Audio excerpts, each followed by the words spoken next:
বিভিন্ন রাজনৈতিক হিসাব নিকাশ ও জোটের প্রার্থীকে বিজয়ী করতে দেশের বিভিন্ন আসনে শেষ দিনে মনোনয়ন প্রত্যাহার করেছেন অনেকেই।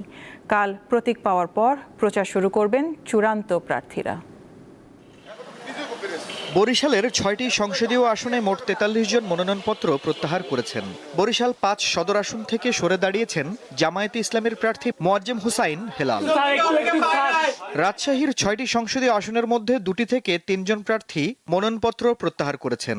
এরা হলেন রাজশাহী ১-এ বিএনপির বিদ্রোহী প্রার্থী সুলতানুল ইসলাম তারেক এবং রাজশাহী ২-এ এলডিপির মোহাম্মদ ওয়াহিদুজ্জামান ও ইসলামী আন্দোলন বাংলাদেশের মোহাম্মদ ফজলুল করিম। সিলেটের ৬টি আসনে ১১ জন প্রার্থী মনোনয়নপত্র প্রত্যাহার করেছেন।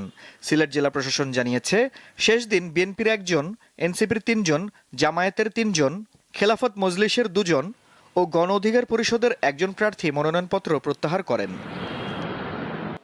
নারায়ণগঞ্জ ১, ২ ও ৪ আসন থেকে খেলাফত মজলিসের ৩ প্রার্থী মনোনয়নপত্র প্রত্যাহার করেছেন। ফলে নারায়ণগঞ্জের ৫টি আসনে প্রতিদ্বন্দ্বিতায় থাকছেন ৪৭ জন প্রার্থী। দলীয় নির্দেশ থাকার পরও মনোনয়নপত্র প্রত্যাহার করতে পারেননি সুনামগঞ্জ ১ আসনের জামায়াত নেতা তোফায়েল আহমেদ খান।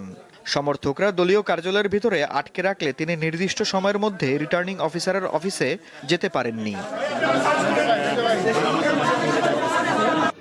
নোয়াখালীর বিভিন্ন আসন থেকে মনোনয়নপত্র প্রত্যাহার করেছেন ৫ জন। এর মধ্যে নোয়াখালী ৬ হাতিয়া আসনে রয়েছেন জামায়াতের শাহ মাহফুজুল হক। বাগেরহাটের ৪টি সংসদীয় আসনের মধ্যে ৩টি থেকে মোট ৬ জন মনোনয়নপত্র প্রত্যাহার করেছেন। ফেনীর ৩টি আসনের মধ্যে মোট ৪ জন প্রার্থী নির্বাচন থেকে সরে দাঁড়িয়েছেন। এছাড়া দিনাজপুরের 6টি সংসদীয় আসন থেকে মোট ৫ জন তাদের মনোনয়নপত্র প্রত্যাহার করেছেন। আফরিদ হাসান, দীপ্ত, বার্তা কক্ষ।